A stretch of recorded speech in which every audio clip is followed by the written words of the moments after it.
We're Josh and Phoebe. 2 months ago, we started restoring a 56-foot abandoned catamaran because apparently sailing around the world felt more achievable on a boat that's never been sailing. 5 years on an Adams 35, but we're not boat builders. Still, if your dreams don't make you question your life choices at least once a day, are you even dreaming big enough?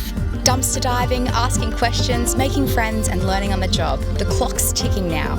Our hard stand time is running out, the budget's getting nervous, and we've got to get this boat floating. But if we want it to happen, we've got to make it happen. Start small, dream big, sail far. I actually can't believe it. Against all odds, through all the challenges, we've made it through to the last 2 weeks of this boat project in the boatyard. I'm so proud of us. I know, well done us. When we first came to have a look at this boat, I cried on the way home because I was so fearful that we wouldn't be able to achieve this, that we'd go broke, but we have done it. You weren't the only one. I felt like jumping overboard when we're sailing up from Tweed to come here, having the biggest regrets of my life so far. But, you know, we've become resourceful, we've become connected, we've become confident in ourselves, and that's all thanks to people online, people we've met here, and I guess us at the end of the day as well. We can't take it away that we've done pretty bloody well. If you could see this boatyard right now, we've got stuff everywhere because the bins we've have been been so kind to us. We're taking stuff off boats that are getting thrown away, and it's helped this project move along so much faster. But I think it's also like a testament to our attitude through all of this, you know? Yeah, that moment that you said to me after those guys cornered you and gave you a hard time, and that moment that you said to me, you want to do one thing for me, Josh, it's stay focused and just keep doing everything you're doing on the job. Don't get sidetracked because this boat needs your full attention, and if you don't do that, then we're done. Since that moment, we've just been focusing on the good, and the good's just kept flowing. The people we've met so far and the help that we've had is, we couldn't put a value on that, you know. Righto, so jobs today, we won't say what they are, we'll just do them, and we'll take you along with us. We're putting another hole in the boat.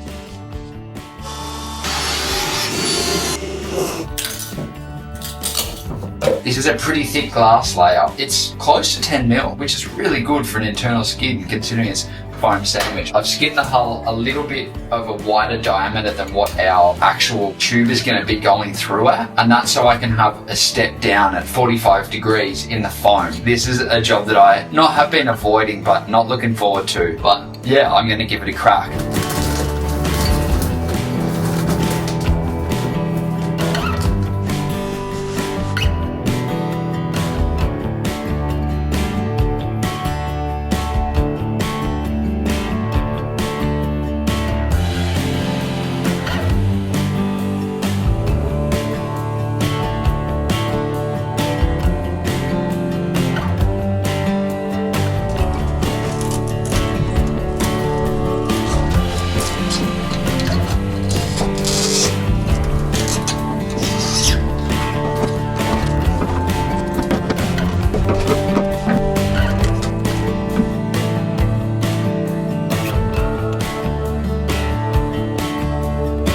I'm now ready to just check that my fairing's all good. I'm gonna cut my glass layups out and get the hell out of this suit.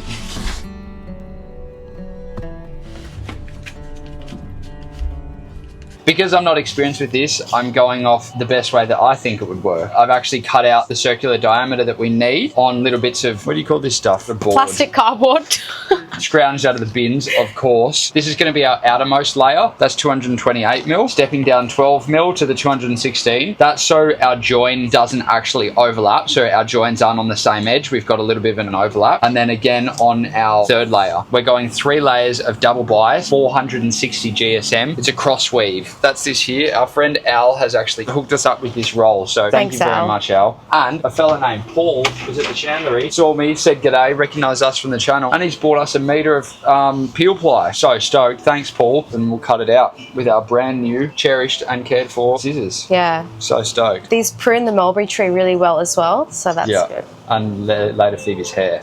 And I'm going to wear it around and taunt you. Fair enough, fair enough. All right, let's do this. Righto.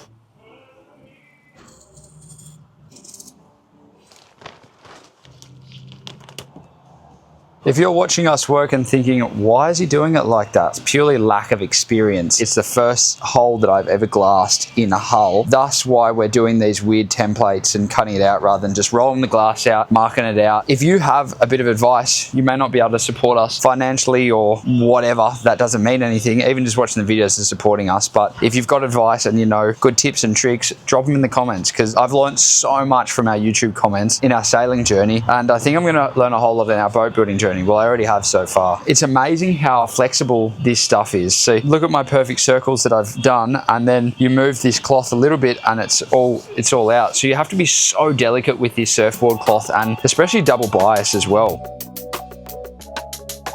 This is our layup, so we're just labeling it, so we'll go port and starboard and the number at which it's going to go on the hull. 8 o'clock, I dead set got halfway through the last one and realised that I wasn't filming anything. That's what happens when you're super tired. I buggered it up, so I had to cut out another layup. It's just hasn't gone very well. Shouldn't have been done at the last minute of the day, but anyway, at least it's going to go off overnight and then I'll be able to continue the work tomorrow. So thanks for your understanding.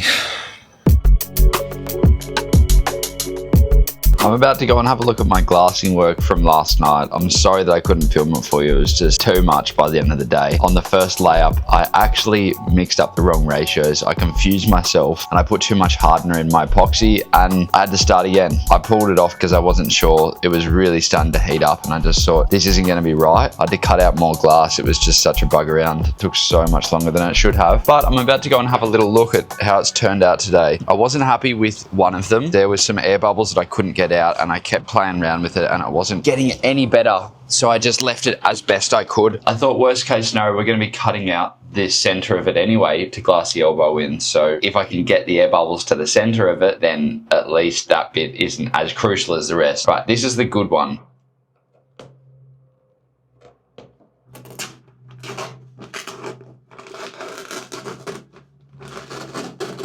Ooh, that's nice. That is nice. That is nice.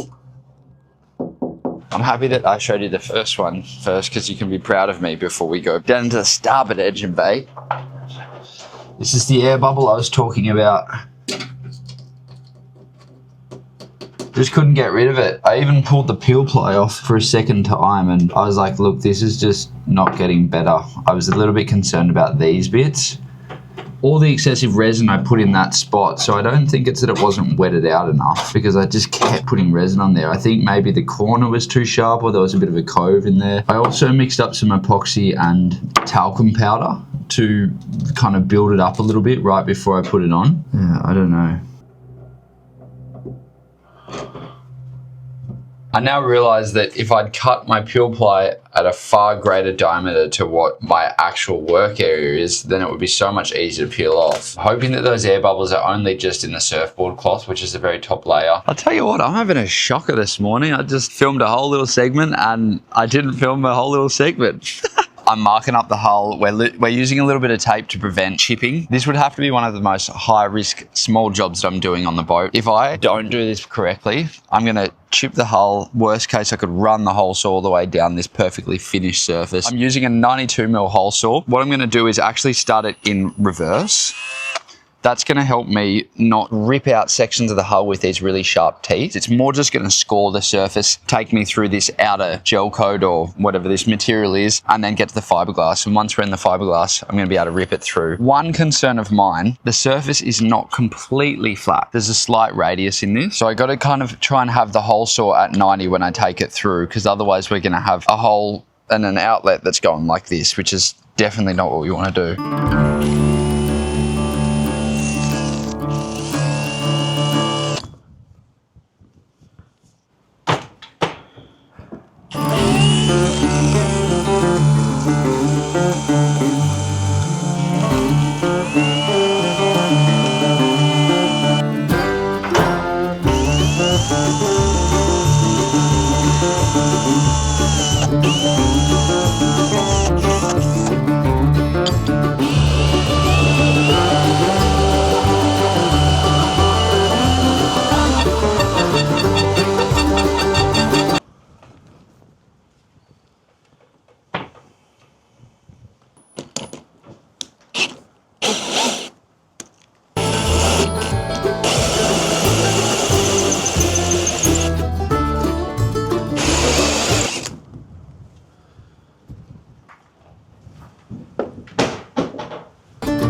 So this is the hole.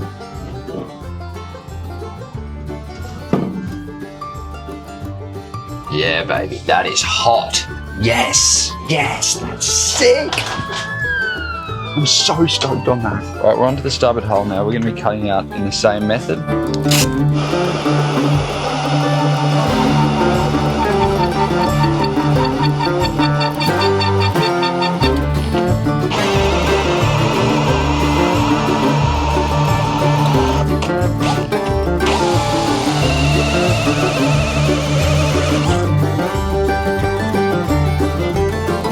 Another great success. Oh yeah. I'm so into that. Oh, I can see what's happened. I think there's still been a little bit of tape on the surfboard cloth that I put on there, so it hasn't actually laminated on. So if it's just a surfboard cloth, that's okay, because there's not a lot of strength that comes from that. We've still got 3 layers of double bias that will be doing the bulk of the work.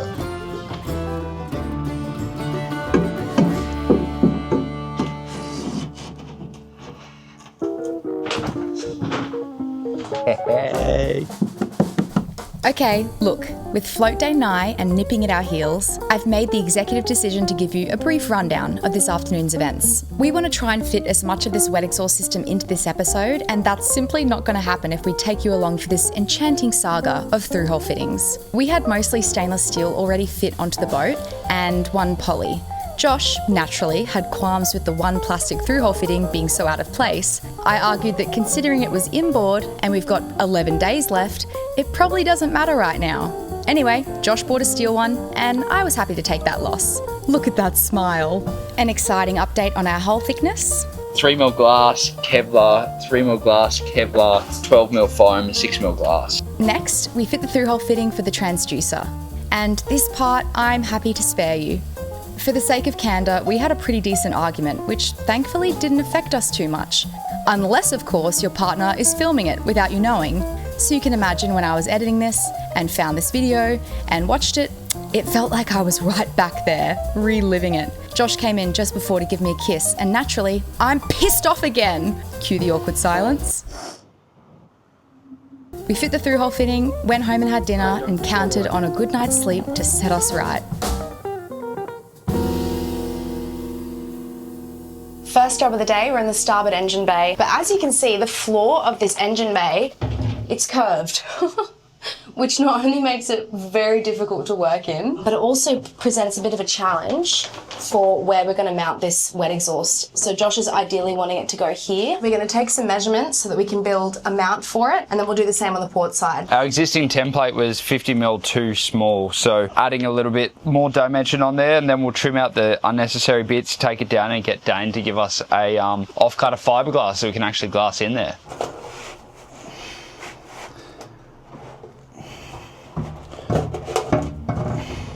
Let's go scab some glass. You're on the skatey? I'm on the Evolve. All right, I'm on my creaky old bike if you need me. We haven't pumped up these tyres since we just started, yeah.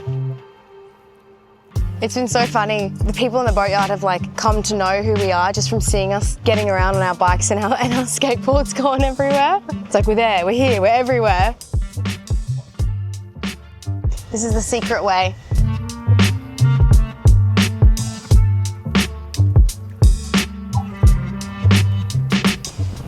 I've got a headwind. Pull me along with you.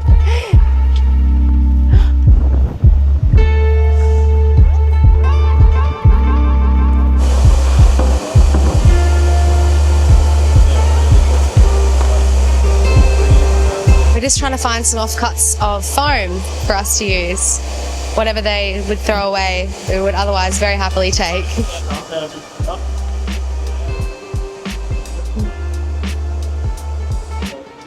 Oh. That's perfect. That's the silver little cups.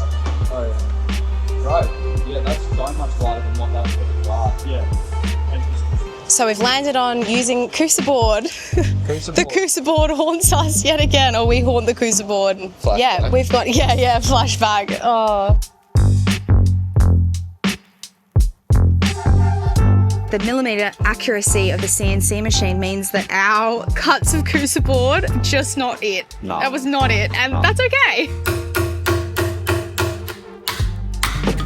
It wasn't the Coosa board's fault, and that's my truth. We're going with Coosa board. It's lighter, strong. And you don't have to seal it, which is good, and it's waterproof. So this is 14mm Coosa, which is going to be strong enough. And Dane reckons that if we have a 14 gauge screw, put in there with a panhead washer, a bit of sealant below it, it won't go anywhere. And how good, this material's really expensive. So to get an offcut of this is really cool. We might be paying for it yet, who knows? Oh, really? Oh, I don't know. We'll see. Regardless, thanks, Ocean. Thanks, Ocean Degree.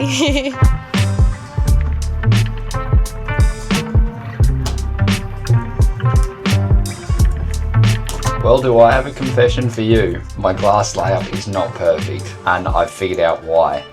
It's bloody tape. I cut out surfboard cloth, and because I stuffed up a layup, I had to cut out more cloth. I had a little bit of tape on there that I didn't see that was taping the roll of glass together. So that got glassed in, and of course it didn't bond. It is pretty disappointing because it means I'm going to have to come through, remove this crappy outer layer, grind it back to get the wax off the inner layer that we can then glass to. So it means a lot more mess in here. It means a lot more work. Anyway, that's my confession for the day. Do you want someone to film for you? Yeah. We're having YouTube dramas today, and it's got me down in the dumps. Now she's down in the engine rooms. This is the template. In this current position, it should give us 10mm clearance at the top of our wet exhaust. I'm going to cut it out on the Duraboard and sit in there. What I was realizing was I was like, no, I'm going to do this after, but because I need to grind that, I may as well grind this at the same time so we've done once and one cleanup, because otherwise I've doubled my cleanup and it's just painful. Righto, well, I'm going to cut that out in the Duraboard and see how it looks. Coosa board. Have I kept saying I've been saying Duraboard this whole time. Who is Duraboard? I don't know him. Never met him.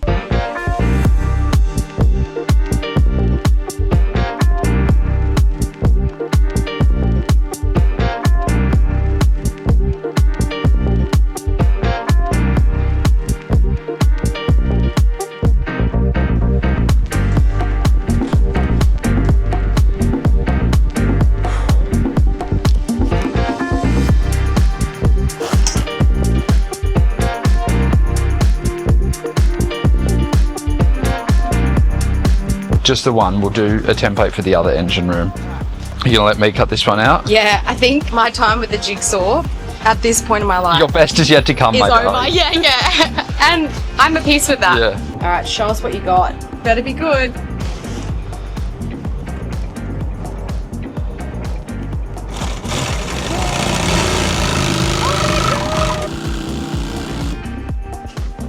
I reckon that was the best cut I've ever done.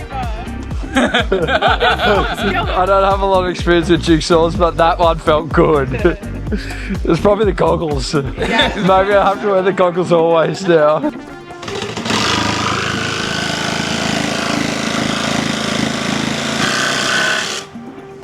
Booyah.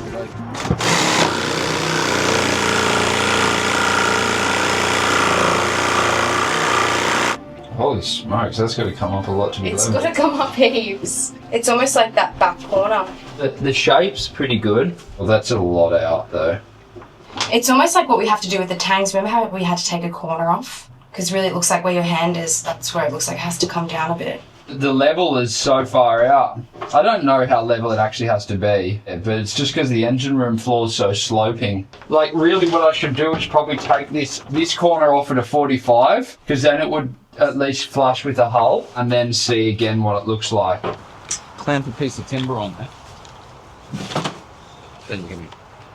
Oh yeah, you can see the angle. Because you couldn't run it along like that, that's what you're saying, so you do it... Yeah, because you want to cut right on this edge. Yeah. And you'll never, you'll end up fucking zigzag. But come running through the circles. Righto, yeah, that'll be easier. And here I am, recording this at 20 to midnight, holding Phoebe up on her 12+ hour day of editing. This project has been so challenging for us, not only carrying the weight of something far too great for two amateurs in a ridiculous time frame, but also trying to film, create and produce something worth you spending your precious time watching. A lot of our footage is unfinished. It may be that way until we're in the water, but as it goes, we're giving this everything we've got, grinding through for us, for you, and for our love of of this once in a bloody lifetime opportunity. Another day, another dollar lost. But we're doing some glassing today. So we've got heaps of these offcuts of double bias, all this stuff. And these are the templates that Josh has cut up. So the layers are going to be like feathered, stacked on top of each other. I really enjoy working with this material. It's so incredible. 3,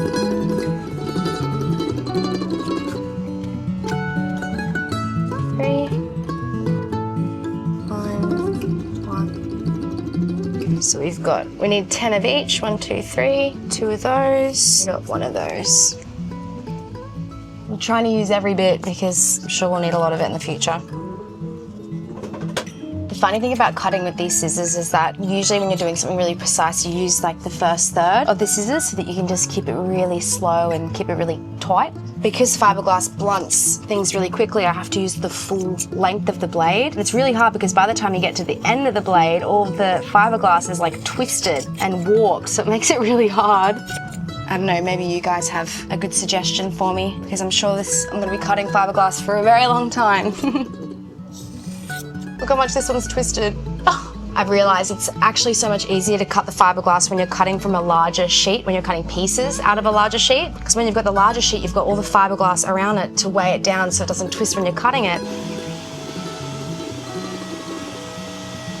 All right, finally getting into glassing the elbow into the hull. We're a little bit apprehensive because this is the first time that we've done fiberglass work together. So it's exciting. There's going to be some learning curves, I'm sure. It would be nice if it wasn't something as vital as what we're doing, but that's okay. So this is our talcum powder that we're going to be mixing with the epoxy to get a nice thick paste that we're going to basically fair around the exhaust elbow with. And we're using a waxed spoon to get a perfect cove. We're going to be then applying our epoxy and fiberglass onto that wet epoxy fairing compound. This isn't the right stuff to fair with because it's so hard, but we're just going to say it's fairing because we're not actually going to be sanding it. 3:1 ratio with the Norglass epoxy. 1, 2, 3. So I've already wiped all our work area with acetone and we're ready to go. So we're trying to get like a peanut butter consistency with this.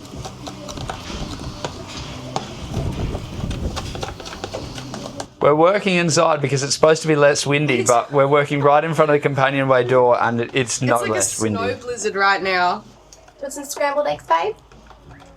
We're starting in the starboard engine bay. A pretty big milestone that we're glassing in here today. We've actually hit heaps of milestones in the engine bay as we decided that Josh decided that he wanted to get the boat. When he first hopped in the engine bay and saw these motors, the risk of buying this boat paid off in the engine bay when we serviced them. Yep, you go for it. We've made love in the engine bay, and now we're glassing. This is a very special day. Al said, I can't remember who said to me, like, oh, may as well just do it somewhere where it's easy to access. Like we talked about doing it, installing these back here, and he said, mate, it's going to be hard to work on back there. And I don't disagree with him. It's also like, well, hard to install once versus constantly trying to work around something that's always going to be in the road. So yeah, that's true. It's actually not too hard of a decision. Already thinking one thing that we'll do differently on the other side, which is taping it. Oh yeah. Should tape it. All right, I'm going to go under now. Okay.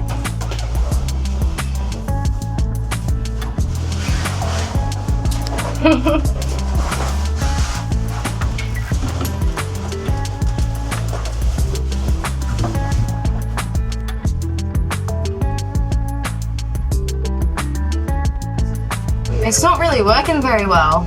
It's not working at all.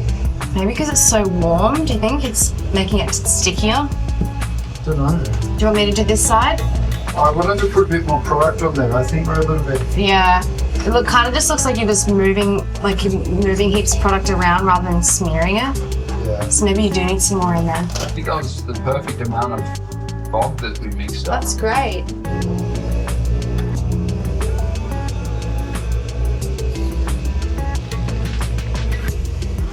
I think the fog's falling a little bit. I wonder if the heat is making it do I that. think it's probably not Thick enough? Needs to be a tiny bit thicker. Right. This is going to be so hard to film. It's Oh my god. next to impossible. No place to put a tripod or anything. So I'm going to wet these ones up while you place them? Just don't really know that if there's enough space for doing that. Yeah, because you're leaning in there. Just, yeah. What if I'll keep it in the top corner there? Let me just get 2 on and figure out how it's going to work, and then we can figure out a way to work together. Is that okay? So Josh is just trying to get that cove really nice with the spoon. We've changed to a wooden spoon this time. And it's not working any better than the waxy spoon. That's the corner. Thank you. Ready for the next one? Yep. Second last, is that right? Yep. So we're starting with smaller pieces around the base, around the bottom, so that we don't get any creases when we're putting it around the rim there. So then we'll go in with the second largest piece and then the largest piece over the top. So hopefully you get a really nice curve rather than all these crinkles. But I mean, that was the idea with the spoon and the cove, and that didn't work out. Easy to make that all nice and smooth once the glass is actually laid on, and then you can just move it around with your fingers. Yep.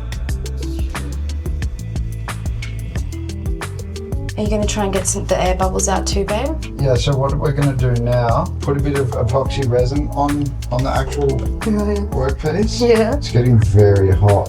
You're kind of just pushing the bubble around in circles, like you kind of should be pushing it up.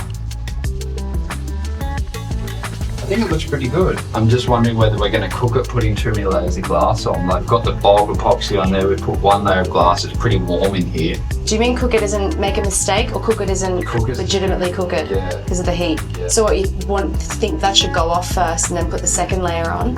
Yeah, well, sometimes that's what you're supposed to do. I've just called the fiberglass helpline, and Dane said that you got to work quickly. He's like, it's going off. I'm like, am I going to cook it? He's like, no, just go quick. So I'm like, all right, bye. I gotta go. All right, I'll wet up. You get in there. Well, I'll do these outside ones. Okay. Same with that. Yeah, it's a hot day. All right, slide on in there. Next one. Yeah, that's warm. Wow. Sweet. That's number 2. Now we're into the ones, the larger ones. That's got it on it. Next one.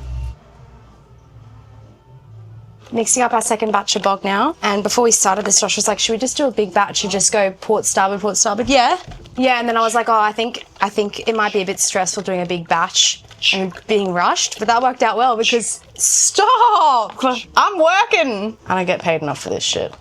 We were telling them about how you wanted to do 2 in 1, and I was like, we should just do 1 side at a time. That's exactly how the story went. Yep. The ice cream containers are so good for mixing this bog up because then you can just get right in the corners and like wipe the sides of it. Such an easy implement. Implement? Instrument? Implement. Implement something. Then can something be an implement? Is implement a noun? Or is it a verb? Implement doesn't even sound like a real word. Is it a word? It is. I'm going to use this implement. It's a noun and a verb, like love. Why don't you take a cloth down there to wipe your sweat too from your eyes? So if it was hard to make that cove, should I add a bit more of this powder in it so it's a bit gluggier? Yeah, I reckon just a tiny bit. I look like I'm baking a cake. All right, I think it's a little thicker than the one before. Hopefully that's pretty good, but that looks like pretty good peanut butter.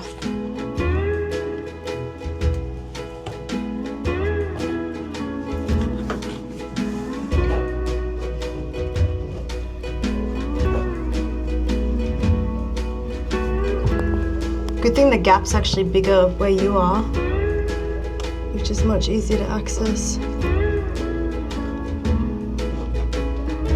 Okay.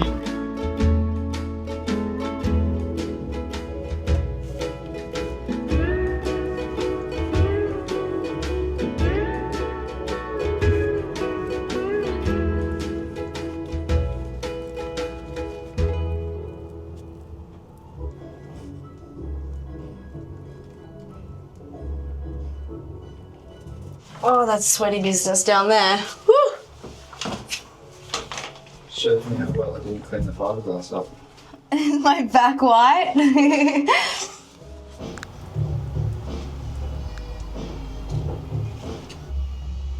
Dare I say better than mine?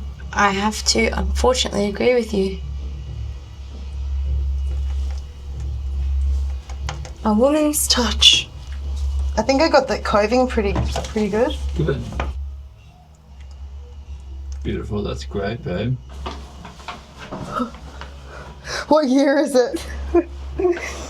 Phoebe won a glassing award. A bogging award.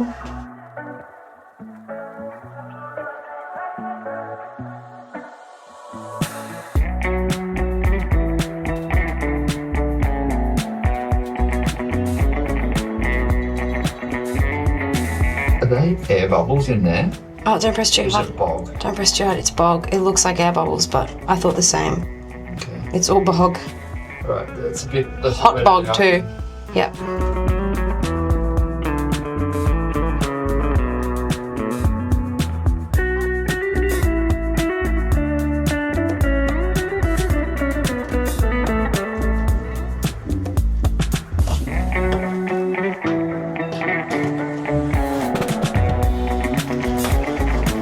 Yay, I think we did really well. We fucking hope we did. Just gonna go and check that.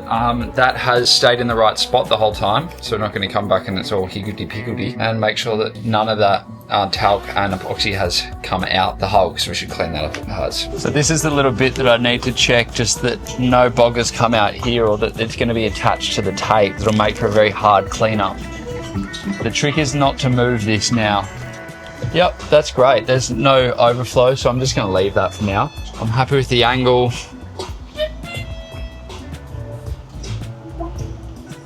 Josh just goes, oh, I wonder if you should put peel ply on it. Can you quickly Google it? How soon after laying glass can you put peel ply on? It's said immediately when it's still wet before it starts curing. So we'll be able to do that for the port side and not the starboard. So Just chuck it on the starboard and see what happens. but it already started curing. That was half an hour ago. Still tacky, you reckon? I don't know.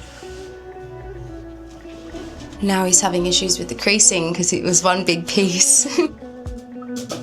This is why working on like a time limit is so challenging, because it makes you do silly things like this and not really thinking things through.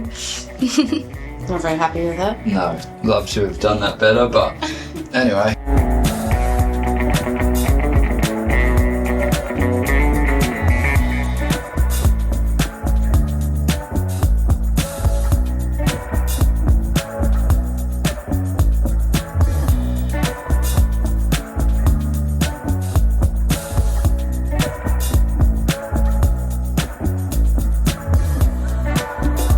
There's so many jobs on this boat that I would have absolutely loved to have done. Like getting the hinges installed on these engine room hatches so I could just hinge, gas strut, leave it open, not worry about it. But we're still lifting it off and stashing it away, because you got to prioritize jobs. You can't just do what you want to do.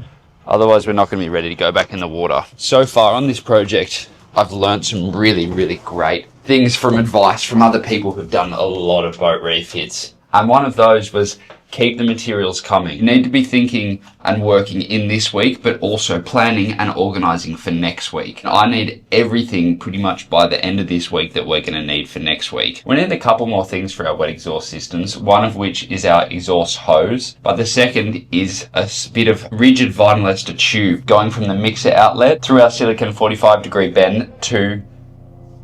We're going to keep rolling through the work now. Hopefully no more visitors or pull-offs. We need to get our exhaust system in place so we can measure our vinyl ester tube that we still need to get that goes between the mixer box and the exhaust outlet on the motor. So we've got our cooser board here that we've cut to the right angle that's going to act as a step. We're going to have to glass that in and provide a little bit more support for that. But for now, we're just going to get a bit of a temporary setup.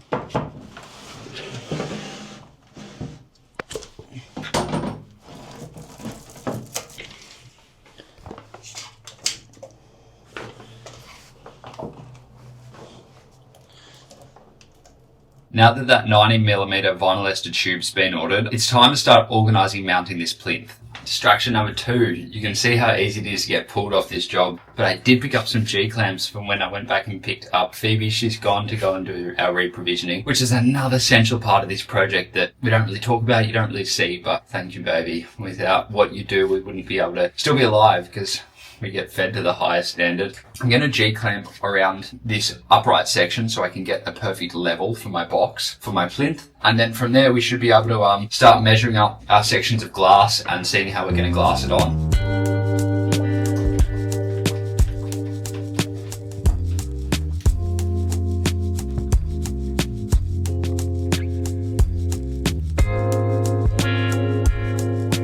Now before we get too ahead of ourselves, we need to make sure that we have the right amount of clearance. I'm hoping for 315. We've got 320 there, we've got 320 there. Yes! This should fit in absolutely perfectly now. Yes! That's so great. I'm trying to figure out how I'm going to support this outer edge. I was thinking of doing a foot coming forward in that center line, but I realized that I could probably trim down this shelf a little bit and have much less area there, more room to stand around the engine. Like, what if we just had the step come to there, or the leg come to there, and then from there I could just cut across following that line of the exhaust. So to answer the question, I've set up a mock-up basically of what it's going to look like. We haven't got our exhaust outlet hose up here yet, which is definitely something to consider because that is going to take up a lot of space accessing all the way around here. But I'm going to move my tooling out now and just kind of try and navigate and have a bit of a walk and see whether that little corner even makes any difference.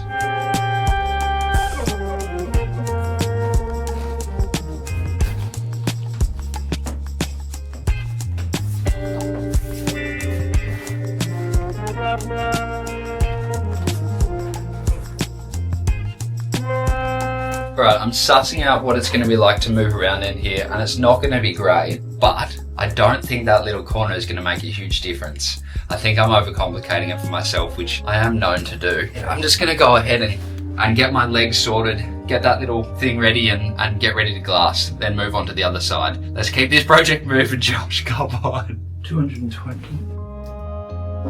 I'm just using an offcut of the same piece that we've been using for the plinth, and it's actually 18mm Coosa. This is going to be great for our little step. I'm just going to cut it out with the jigsaw.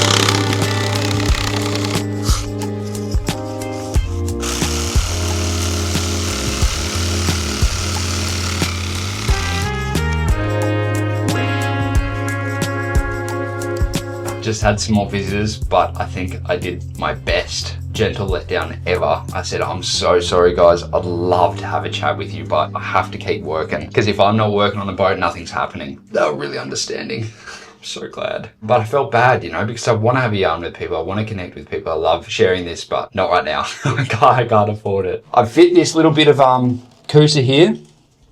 Looks pretty good. I've just got a little bit of an issue where I need to take off this bit here because it's actually not sitting completely level. There's a bit of a rock in it because I didn't take that top coat back all the way there. So just going to hit that with a little bit of a sandpaper or a grinder or something. I'm really happy with this side. I'm going to jump over into the port side engine room now and let's smash out that one. Port side is proving a fair bit more complicated. I have to try and get the angle of the front to come up a little bit. I was initially going to have the wet exhaust system cross over to the inboard side just to mirror the exact same as what's happened on the starboard side. However, I've come to realize that this side the inboard side has much less space, much less access, and having it there would be right in front of the actual hydraulic cylinder as well. It's not a good spot to put it. I built my template up on the starboard side at the time of manufacture, and I was like, oh, well, they're mirrored. It'll work the same over here, which it would have, and it will, but I've changed my mind since then. I didn't think hard enough about it over here, and that's because I was rushing. Now I'm paying the consequences. However, it can still work. It can still work, and it's not even that bad. It's just not perfect. What I have to do is try and get the level to come from a little bit sweeping down to a little bit more towards level, almost back, because we're following the line of the hull, to get that angle of this to come up a little bit better to meet the lead in for the exhaust outlet. So yeah, I'm just going through and doing these little markups, just trying to get it shaped a little bit better to the position that it's in before I actually start trying to get it all to the right angles. But that's going to help me be able to push it back and go down a touch.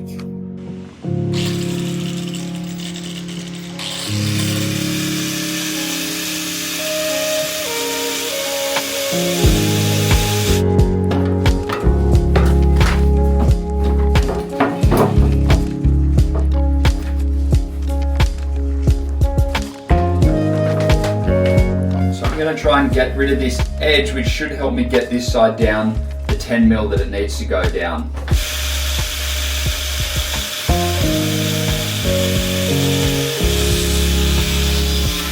Installed a little bit of poly pipe that I got out of the bin. That's going to help get my achievable angle between the exhaust outlet and the wet box. Then I'm going to sort of shape the plinth off that angle. Proving pretty hard to shape the plinth. I'm not very good with this sort of stuff, to be honest, but I'm doing my best. So because this isn't the intended installation point, our exhaust outlet is a little bit further forward. Usually I would have liked this further aft under this shelf. Biggest consideration is getting this angle right for the wet exhaust outlet. So quite a bit of loading on that at the minute. Really, it's wanting to go in that angle, which is quite out. So I'm just thinking that if I can try and at least prop this shelf up a little bit, it's going to bring the outlet angle up, and then we'll be able to meet that a little bit better. Kind of needing a second set of hands and a bigger brain to help me with this, so I might even park this for now and keep going with some other jobs. As a reward though, I will peel this peel ply.